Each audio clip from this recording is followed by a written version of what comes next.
नमस्कार, म अर्जुन नेपाल कार्यक्रम सन्दर्भमा यहाँहरूलाई स्वागत गर्न चाहन्छु। हामी आजको कार्यक्रम सन्दर्भमा वर्तमान समसामयिक राजनीतिक गतिविधि अनि अहिले पछिल्लो समय मुलुकमा बढ्दै गएको महँगी र सँगसँगै जनतामा कानुनी शासनको त्यो प्रत्याभूति बनाउन हामीले के गर्नु पर्ला यी लगायतका विषयसँग जोडिएर आज हामी संवाद गर्दैछौँ। हामीसँग संवादका लागि हुनुहुन्छ कालिदास कुँवरज्यू, उहाँ अधिवक्ता हुनुहुन्छ अनि एमफिल पिएचडी स्कलर पनि हुनुहुन्छ। यहाँलाई कार्यक्रममा स्वागत छ। नमस्ते। कस्तो हुनुहुन्छ? फाइन, ठिक छ। जस्तै अहिले पछिल्लो समय मैले भर्खरै पनि निवेदन गरेँ, अहिले मुलुकमा महँगी बढिराखेको छ, सरकारमा विभिन्न खालका समस्याहरू देखिएका छन्, अर्थमन्त्रीज्यूले राजीनामा दिनुभएको छ। यस्ता विविध खालका समस्याहरू अहिलेको यो गठबन्धन सरकारमा देखिएको छ। यसलाई अब हजुर त एउटा पोलिटिकल साइन्सको विद्यार्थी पनि हुनुहुन्छ, युवा नेता पनि हुनुहुन्छ, अधिवक्ता पनि हुनुहुन्छ, कसरी निहालिरहनु भएको छ? यहीँबाट सुरु गरौँ। ओके, फर्स्ट अफ अल यसलाई हामीले कसरी हेर्नुपर्छ भने यसको ब्याकग्राउन्डमा जानु पर्यो। हजुर। As far as is concern, हजुर, people is the sovereign power of the state. हजुर। यसको सन्दर्भमा हेर्ने हो भने चुनावी कुराको ब्याकग्राउन्डबाट हेर्ने हो भने एमाले KP Oli governance has a legitimacy in this case, but due to international interference भनौँ अथवा कन्ट्रीको गभर्नेन्स सिस्टमको मेकानिजम फेलियर भनौँ, यसले गर्दाखेरि चाहिँ due to wrong implementation Deuba government is out here with us. यसो गर्दाखेरि के हुन्छ भने रुल अफ ललाई हेरेर हेर्ने हो भने कन्ट्रीको सस्टेनेबिलिटी पोलिटिकल सिस्टमलाई लिएर हेर्ने हो भने हामी के देख्छौँ भने whatever things should be happen doesn't matter, but governance should complete their tenure for the concern time. So in this case what we found, हामीले के पाउँछौँ भने गभर्नेन्सले राम्रो काम गर्यो वा गरेन, that is its own part, because प्रत्येक गभर्नेन्सको आफ्नो आफ्नो पोलिसी हुन्छ। As far as is concern with KP गभर्नेन्सको कुरा गर्दाखेरि यो सोसलिस्ट गभर्मेन्टको अथवा कम्युनिस्ट गभर्मेन्ट हो भनेर हामी भन्न सक्छौँ। र अहिले जुन हामी देखिरहेका छौँ, जसरी देउबा सरकार आएको छ, यो गठबन्धन सरकार आएको छ, यसको आउने प्रक्रिया नै त्रुटिपूर्ण छ। If government is fail, the state can go for interim election, not to change the government by the verdict of the court. यसमा कोर्टले यस्तो कुरा किन गर्यो, विपक्षी पार्टीले यस्तो कुरा किन गर्यो, अथवा यसको भित्रको मेन कन्सर्न नेपाली पोलिटिक्स अथवा डोमेस्टिक पोलिटिक्स नभएर इन्टरनेसनल पोलिटिक्स पनि हुनसक्छ। The things which we are not seeing with our naked eyes is behind the eyes. यो बिहाइन्ड द आइजको कुरा गर्दाखेरि अहिले हामी हाम्रो देशमा जति कुराहरू अन्तर्राष्ट्रिय सम्बन्ध अन्तर्राष्ट्रिय पोलिटिक्सको हाउभाउ हामी जुन देख्छौँ, यो यसैको रिजल्ट हो। यसकारण चाहिँ कसरी देउबा गभर्मेन्ट आयो, कसरी चाहिँ गठबन्धन सरकार बन्यो, यो डिट्याचमेन्ट अफ द पोलिटिकल पार्टी भएर एउटाबाट अर्कोमा जानु भनेको यो पोलिटिकल नर्म्सको अथवा मोरलिटीको नभएर हो। किनभने हामीसँग जुन गठबन्धनमा भएका गभर्नेन्समा अहिले जुन हुनुहुन्छ, यसलाई हेर्ने हो भने प्रचण्डजी, माधवजी, उहाँहरू एलाइन भएर कम्युनिस्ट मेनिफेस्टो अन्तर्गत कम्युनिस्ट पार्टी अन्तर्गत एउटा हुलमुलमा बस्नुभएको छ। उहाँहरू कम्युनिस्ट डक्ट्रिनबाट आउनुभएको छ। वेयर एज देउबाको जुन गभर्नेन्स छ देउबाजीको, उहाँहरू चाहिँ डेमोक्रेटिक नर्म्सबाट आउनुभएको छ, मोरालिटीबाट आउनुभएको छ। So we cannot attach this to different doctrines together. किनभने हामीमा समस्या नै यही छ। If you are thinking to give a good hybrid and planning for that, and you just come and attach with dog and pig together, and then you are thinking that to produce a new system, it is impossible in politics. भनेपछि त्यो स्वजातीय नहुँदाखेरि यो मेल त्यति राम्रो connection हुन सकेन भन्न खोज्नु? Yes, whatever we are feeling right now, this is because of the undoctrinal system unite together, and we cannot expect nothing else from this government. And in this fact, what we can say, हामी के भन्नु सक्छौँ भने यो सरकार कोर्टको आदेशबाट आयो। I being a lawyer as a advocate, I have to respect the court verdict. Supreme कोर्टले जे भन्छन् त्यसलाई मैले मान्नुपर्छ। त्यो मेरो कोर्टप्रतिको अन्डरस्ट्यान्डिङ हो. Even the court is saying is not to the point of the law, even the I have to say is right because I am not going against the supreme court verdict. यो क्रममा whatever the things happens there, जसरी यो ब्याकग्राउन्डबाट जसरी आयो, historical नर्म्सहरू जसरी बन्यो, त्यो जसरी बन्यो त्यो बन्यो, is okay now. But now at present the government verdict is just to conduct the election and के गर्ने भने सत्ता शासन अर्कोलाई दिने. भनेपछि त्यति बेला त प्रधान न्यायाधीश चोलेन्द्र शमशेर हुनुहुन्थ्यो, उहाँलाई महाभियोग लगाइएको छ होइन. त्यो महाभियोग अहिले त्यत्तिकै घाँटीमा अड्किएर बसेको छ भने जस्तै भएको छ. जस्तै तपाईँ एउटा अधिवक्ता पनि हुनुहुन्छ होइन, यसरी यसलाई अड्काएर राख्न मिल्छ कि यसको छिनोफानो गर्नु पर्दैन, कि पारित गर्नु पर्यो कि फिर्ता लानु? Yes, in my point of view मलाई के लाग्छ भने एट द मोमेन्ट कन्ट्रीलाई के आवश्यकता थियो त्यो आवश्यकता अनुसार श्रीमान चोलेन्द्र राणाजीले आफ्नो भर्डिक्ट दिनुभयो. एज अ रिजल्ट गभर्मेन्ट बन्यो. Is nice. We all are accepting this case, there is no doubt now. अब उहाँलाई महाअभियोग लाउनु वा नलाउनु, is it a domestic politics or is international politics, or is it something behind the veil? We don't know. It's still time to know about this. हुनु पनि सक्छ, नहुनु पनि सक्छ. It is under hibernation. Let's wait for the time what to be. पारित हुने भए त यी दलहरूले पक्कै पनि पारित गर्थ्यो होला हैन, नहुने भएर नै अहिले अड्किएर बसेको छ. अब मैले यसलाई एज अ पोलिटिकल स्कलर अथवा एज अ एडभोकेट मैले यसलाई कसरी हेर्छु भने, श्रीमानले जे कुरा गर्नुभयो, हाम्रोमा पनि एउटा प्रविधि अथवा एउटा सिस्टम के छ भने, हामीसँग भएका लयर्सहरू अथवा कानुनका ज्ञाताहरू पनि दुई फ्याक्टमा हुनुहुन्छ. एउटा सोसलिस्ट फ्याक्टमा हुनुहुन्छ, एउटा डेमोक्रेटिक फ्याक्टमा हुनुहुन्छ. र कहिलेकाहीँ हामी के पनि देख्छौँ भने हामी न्यायाधीश नियुक्तिमा पनि यही पाटो देख्छौँ. बट वेयर एज हाम्रो मुलुक, हाम्रो देश सुप्रिमेसी अफ पार्लिमेन्टमा विश्वास गर्छ कि इन्डिपेन्डेन्सी अफ जुडिसियरीमा विश्वास गर्छ? This is the concern. But right now हामीले जुन सत्तालाई, जुन ट्रेनलाई, जुन पोलिटिकल सिस्टमलाई हामीले सपोर्ट गरिरहेका छौँ, यसमा हामी जुडिसियल इन्डिपेन्डेन्सीमा हामी छैनौँ. यसमा हामी पार्लिमेन्ट्री सुप्रिमेसीमा छौँ.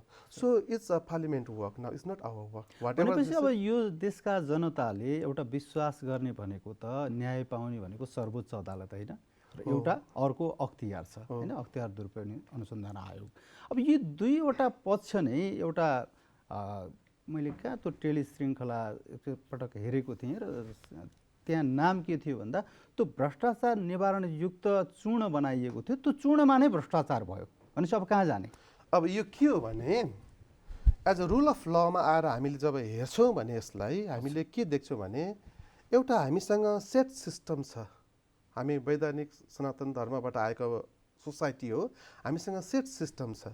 जस्तै हजुरबुवाको सम्पत्ति बुवाकोमा आउँछ, बुवाको सम्पत्ति छोराकोमा आउँछ, छोराको सम्पत्ति नातिकोमा जान्छ. यो एउटा सेट सिस्टम छ. अब हामी यो सिस्टमभन्दा बाहिर गएर जब हामी काम गर्नु चाहन्छौँ भने, and then I don't say nothing in this case, किनभने हामी त्यहीँ नै मिस्टेकमा छौँ, त्यहीँ हामी त्रुटिमा छौँ. जब हामीले यो एक्ट बनायौँ, जब हामीले यो कन्ट्रीलाई नयाँ धारबाट हामीले यसलाई विकास गर्नु खोज्यौँ, हाम्रो त्रुटि त्यही छ.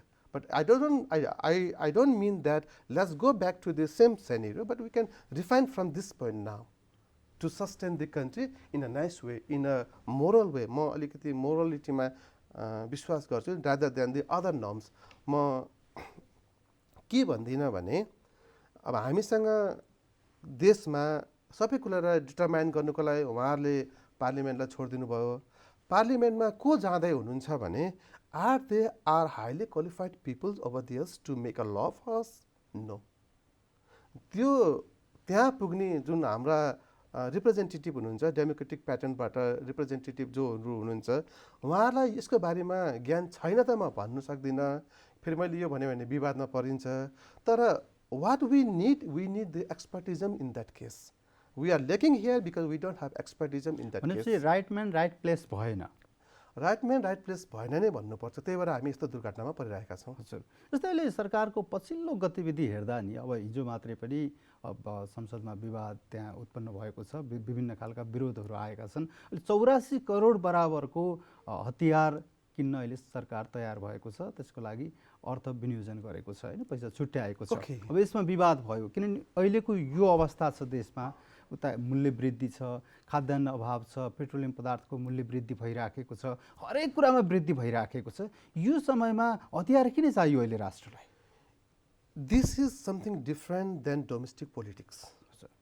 What I mean here, what I see here as a scholar is this: नेपालले जहिले पनि सफ्ट डिप्लोमेसीमा विश्वास गर्छ। We are not talking about hard diplomacy. अब यो सफ्ट डिप्लोमेसी हार्ड डिप्लोमेसी भन्दाखेरि के बुझ्नु पर्यो भने Nepal is always under war in the sense of soft diplomacy. चाहे हामी पोलिटिकल चेन्जको कुरा गरौँ, चाहे मूल्य वृद्धिको कुरा गरौँ, चाहे सिस्टमको मेकानिजमको कुरा गरौँ, यसमा हामीले कहिले हामी इन्डियासँग टग अफ वार गर्छौँ, but we are not fighting with India with the weapons, but we are fighting with the India with words. हामी उहाँले हामीलाई ब्लकेट गर्नुहुन्छ, उहाँले हामीलाई प्रेसराइज गर्नुहुन्छ, उहाँहरूको लिगल इलिगल मानिसहरू यहाँ आएर बस्नुहुन्छ, उहाँको थुप्रै एक्टिभिटिजहरू हामी यहाँ देख्छौँ। But we cannot change our neighbour. If the neighbour is bad we cannot change it, but we can control our neighbours. That is our interest. सबै मुलुकले के गर्छ भने आफ्नो इन्ट्रेस्ट अनुसारको काम गर्छ। अब नेपालले यति बेला वेपन्स किनिरहेको छ भने I don't know whether Nepal is thinking for hard diplomacy to go around the world. I don't know, because नेपालले नन एलाइनमेन्ट मुभमेन्टको साथ दिन्छ। हाम्रो फरेन पोलिसी यस्तो छ कि हामी कुनै पनि देशलाई हामी शत्रु राष्ट्र मान्दैनौँ। तर what is the fact is that a country should strong itself by it own interest. यो आधारमा हेर्ने हो भने नेपालले हतियार किन्नु नराम्रो चाहिँ होइन, किन सेल्फ डिफेन्स त हुनुपर्छ। But from where we are taking this weapons and for what purpose? अहिलेको यो वर्तमान अवस्थामा त्यति धेरै पैसा खर्च गरेर हतियार किन्दा धेरै अब सांसदहरूले पनि भनिसकेका छन् एउटा कमिसनको खेल हो। साँच्चैको यो गठबन्धन सरकार अहिले कमिसनको खेलतिर लागिराखेको हो? First of all in this case honestly to speak out here, the people, if I found, if I see, if I choose with the full glass of water, and you don't need nothing to input out here. But if I choose the peoples with half filled glass for me, and if somebody says it's half empty glass, this is the questions he has to understand. के भने मलाई यो चाहिन्छ वा चाहिँदैन भन्ने कुरा हैन. For the sake of the country, I need weapons because the whole world scenarios is going toward that point. अब हाम्रो मुलुकलाई हेर्ने हो भने हामीसँग MCC आयो भन्छौँ, विकासको लागि आयो भन्छौँ, BRI आयो भन्छौँ, विकासको लागि आयो भन्छौँ, तर BRI को काम भन्ने केही छैन. यही सँगसँगै हामीसँग SPP भन्ने पनि प्रोजेक्ट आएको छ. यो हेर्दाखेरि हामी इन्टरनेसनल सेनेरियोमा पोलिटिकली इन्भल्भ भयौँ वा भएनौँ र हाम्रो फरेन पोलिसी भन्दा बाहिर हामी गयौँ वा गएनौँ, this is the questions to understand. SPP त अब रिजेक्ट भइसक्यो हैन. यसलाई हामीले यसरी हेर्नु मिल्दैन किनभने जब हामीले they are not impelling us to accept this because we are asking them to bring out here. यो हेर्दाखेरि चाहिँ के हुन्छ भने फेरि मैले यसलाई इन्टरनेसनल रिलेसन इन्टरनेसनल पोलिटिक्सको सेनेरियोलाई डोमेस्टिक पोलिटिक्ससँग गएर हेर्नु पर्यो. किनभने मेरो देश हाम्रो देशको जुन पोलिटिकल पार्टिजहरू हुनुहुन्छ उहाँहरू मेरो देशको हाम्रो देशको पोलिटिकल पार्टिजहरू हुनुहुन्छ वा अरूको सब अर्डिनेट हुनुहुन्छ. This is the questions to understand by we all the people of Nepal honestly to speak out here. त्यस कारणले यो हतियार किन्ने यो कुनै पनि इन्टरनेसनल ट्रेडहरू गर्ने कुनै पनि कुराहरू गर्ने वा नगर्ने भन्ने कुरामा my peoples are not expert in this case. This is the question that we are failing here. जस्तो अहिले पछिल्लो समय अब चिनिया कम्युनिस्ट पार्टीका विदेश विभाग प्रमुख लिउ नेपालमा हुनुहुन्छ. यो पछिल्लो समयको उहाँको यो भ्रमणलाई निकै चासोका साथ हेरिएको छ. Of course we have to see. किनभने MCC पारित भयो, SPP रिजेक्ट भयो, अब उहाँ फेरि केही प्रस्ताव लिएर आउनुभएको छ. हामी नेपाललाई सहयोग गर्न चाहन्छौँ, हामी दक्षिण एसियाली अन्य राष्ट्रलाई पनि सहयोग गर्न चाहन्छौँ भनेर उहाँले बताइरहनु भएको छ. के छ यसमा रहस्य? यसलाई अहिले हामीले हेर्दाखेरि एज अ इन्टरनेसनल रिलेसनको विद्यार्थीको आँखाबाट यसलाई हेर्नु पर्दाखेरि वर्ल्डमा अहिले के भइरहेको छ भनेर कुरा हामीले यसलाई पछाडिबाटै निहाल्नु पर्यो. फर्स्ट अफ अल के हो भने नेपाल अहिले बिमिस्टेकबाट हुँदै अननोइङली हामी एसियन पेसिफिकतिर बढिरहेका छौँ। अनि यसलाई हामीले अर्को नजरले हेर्दाखेरि हामीसँग we are I am not saying this same statement that everybody is saying Nepal is a yam in between the two giant country त म यो भन्दिनँ।